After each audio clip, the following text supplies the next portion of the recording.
నువ్వు డబ్బులు ఖర్చు పెట్టకుండా ప్రైవేట్ పాఠశాల ఆపేసి నాకు తీరు సామాన్య పాఠశాల జాయిన్గా నీకు అన్ని విధాలుగా ఆయన సహాయ సహకారాలు అందిస్తాడు.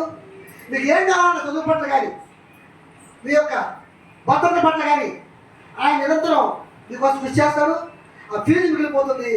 మన పిల్లలు అంటే 6th క్లాస్ కాదు పోతారు కాబట్టి అదే ఆటలు పోటీ ఆడ ల్యాబ్ ఉంది, సైన్స్ ల్యాబ్ ఉంది, అది కూడా ఆయన ఘనతే.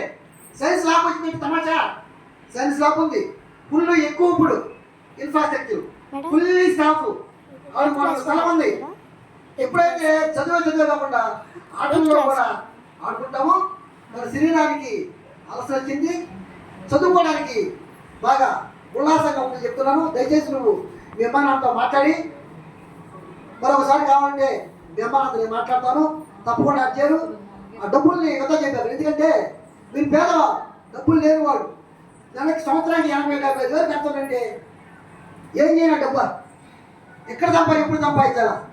కాబట్టి డబ్బులు ఉండే వాళ్ళకి చదువు కొనుక్కునే వాళ్ళకి ఆ స్కూల్స్ కొనుక్కొద్దు, చదువుకునే వాళ్ళకి చూడండి ఇప్పుడు గవర్నమెంట్ హై స్కూల్స్ అంత బాగున్నాయంటే అంత బాగున్నాయి. కాబట్టి మీ అందరూ కూడా అక్కడ చేరమని కోరుతూ, అదేవిధంగా మరో గెస్ట్ కె మురళీమోహన్ రాజు గారికి సాధారణంగా ఆహ్వానం పలుకుతున్నాము.